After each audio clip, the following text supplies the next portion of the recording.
রাধে রাধে বন্ধুরা, কেমন আছো সবাই? আশা করছি সকলেই খুব ভালো আছো। নয়নমণির সেবা চ্যানেলে তোমাদের সকলকে শুভেচ্ছা জানিয়ে আজকের একটা নতুন ভিডিও নিয়ে চলে এসেছি।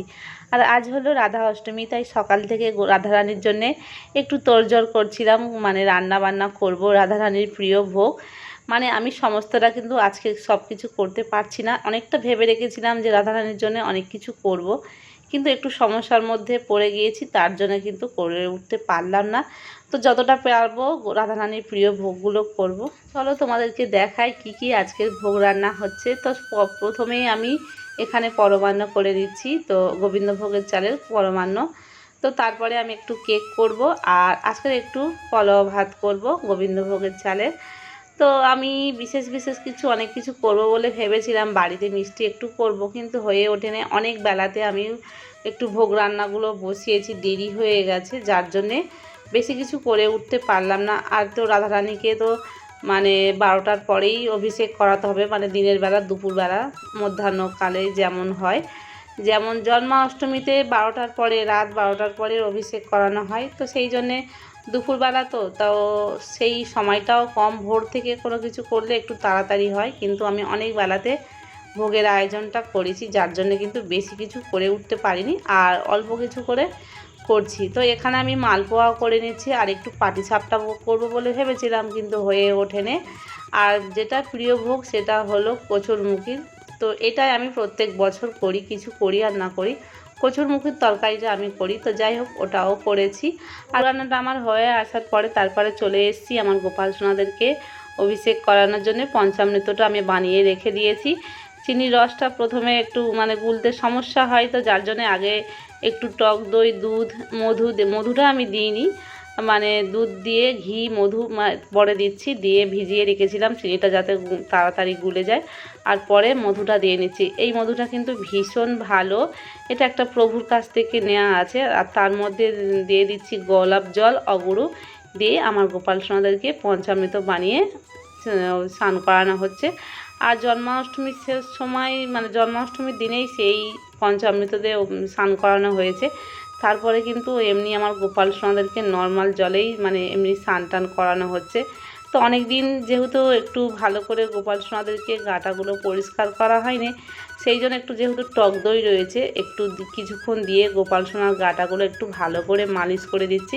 আর টক দইয়ের জন্য তো এমনি গোপাল সোনাদের অঙ্গটাও বেশ ভালো চকচক করবে, বেশ ভালোও লাগে, যখন স্নানটা করানোর পরে একদম পুরো ফ্রেশ হয়ে যায়।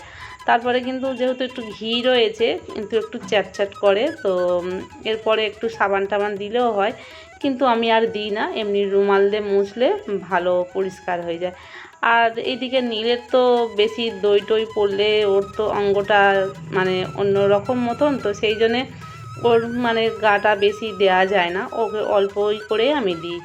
আর নয়ন সোনা তো এমনিতেই সবসময় চকচকে করে, মানে ওর অঙ্গটা কিন্তু সবসময় এমনিতে জেল্লা ভাব থাকে, ভীষণ ভালো লাগে। তো দেখো ওর অঙ্গরাগটা অনেক দিন আগে করেছি, কিন্তু খুব ভালোই রয়েছে। আর মণিসোনার তো এই জন্মাষ্টমীতে অঙ্গরাগটা গোপাল মানে ওর বাবাই করে দিয়েছে। তো যাই হোক, আর এই যে নতুন থালাটা গোপাল সোনাদের, যেটা স্নানের পাত্রটা এবারে করে নতুন আনা হয়েছে, এটা হয়ে অনেকটা সুবিধা হয়েছে। মানে আগে যখন পঞ্চামৃততে স্নান করানো হতো তখন কিন্তু অনেকটা অসুবিধা হতো, তবুও মানে মানে যতটা পরিমাণ জল লাগে তার দেখা যাচ্ছে যে ভর্তিও হয়ে যাচ্ছে, কিন্তু কিছু করার নেই, বেশি বড় আমি পাত্র পেয়ে ওঠিনি। আর পেয়েছিলাম, কিন্তু সেটা মানে এর থেকে আরও অনেক বড় হয়েছে, সেটা মানে খুব প্রচণ্ড ভারী। আর সেটা রাখার মতন আমার তো ছোট জায়গা, ঠাকুরঘরটা তো তোমরা দেখতে পাচ্ছ ভীষণ ছোট, রাখার মতন মানে জায়গা নেই। আর প্রত্যেক দিন মানে নামানো তোলা এটা অনেকটা সমস্যা হয়ে যাবে। তো যাই হোক, গোপাল সোনাদেরকে স্নান করিয়ে দিলাম। তো তোমরা কারা কারা এরকমভাবে মানে জন্মাষ্টমীর মতন মানে এই যে রাধা অষ্টমী করছো আমাকে কমেন্ট করে জানিও।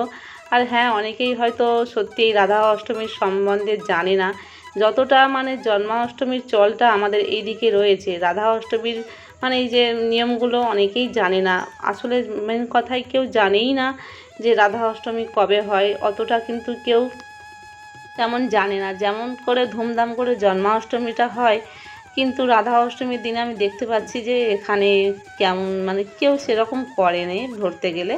তো যাই হোক, আমরা যেহেতু ভগবানের রাস্তায় রয়েছি, মানে আমাদের মানে বৈষ্ণব সম্প্রদায় যারা রয়েছে তারা আমাদের ভগবানের যা যা মানে যা যা পুজো পার্বণগুলো যা রয়েছে, ব্রত পার্বণ যা যা রয়েছে সেগুলো সমস্তটা কিছু কিন্তু করতে আমাদের হবে, এগুলো আমাদেরকে মেনে চলতে হবে। তো গোপাল সোনাদেরকে স্নান টানগুলো হয়ে গেছে, আর একটু কেক করেছিলাম, তো কেক বা পরমাণুটা একটু ঠান্ডা করতে দেওয়া হয়েছে কিছুক্ষণ, মানে অনেকটা দেরিতে আমি করেছি, ওগুলো তো ঠান্ডা না হলে মানে ভোগ লাগানো যাবে না। তো ততক্ষণ কিন্তু ফ্যানের মধ্যে রেখে দেওয়া হয়েছে, দেরিও হয়ে গেছে। আর এইদিকে দেখো গোপাল সোনাদের আমি ড্রেসগুলো রেডি করে নিয়েছি, আর একটু তুলসীপত্র জল করে নিয়েছিলাম, গঙ্গা জল করে একটু ছড়া দিয়ে দিয়েছি।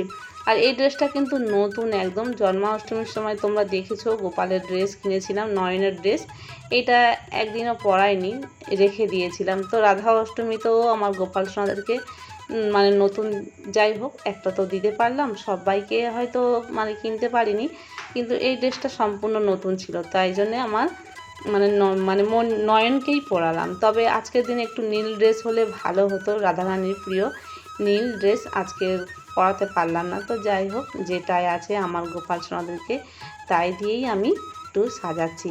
তো তোমাদেরকে দেখাচ্ছি, দেখো তোমরা হয়তো আমার গোপাল সোনার প্রত্যেক দিনের ভিডিও পাচ্ছ না, রেগুলার ডেলি রুটিনটা আমি দিতে পারছি না, চেষ্টা করবো গো, একটু সমস্যার মধ্যে আছি, তাই আমার গোপাল সোনাদেরকে ভিডিওটা আমি ঠিক মতন তোমাদেরকে দেখাতে পারছি না।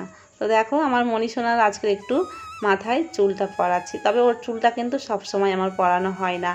আর আজকে আমি কোনো মানে পাগড়ি টাগড়ি দিলাম না, ওর মাথায় একটা ওড়না বেঁধে দিয়েছি, তোমাদেরকে দেখাবো। ওটা ওর পিসিমণি দিয়েছে, বলেছে যে মানে মণির আর মানে নয়নকে পরাতে। তবে নয়নকে আমি মোটুকটাই পরেছি, নয়নের মোটুক পরালে বেশি ভালো লাগে, আর মণিকে এমনি সিম্পলভাবেই বেশি ভালো লাগে। তোমরা কমেন্ট করে জানিও, আমার মণিকে আমার এই রকম ড্রেস না পরালে আমার ভালো লাগে না, ওর এমনি ওই যে কাজ করা ড্রেসগুলো হলে পরিয়ে দেখেছি, আমার কিন্তু ততটা মনোগত হয় না, তো সেই জন্য আমি ওকে সিম্পলভাবেই রাখি।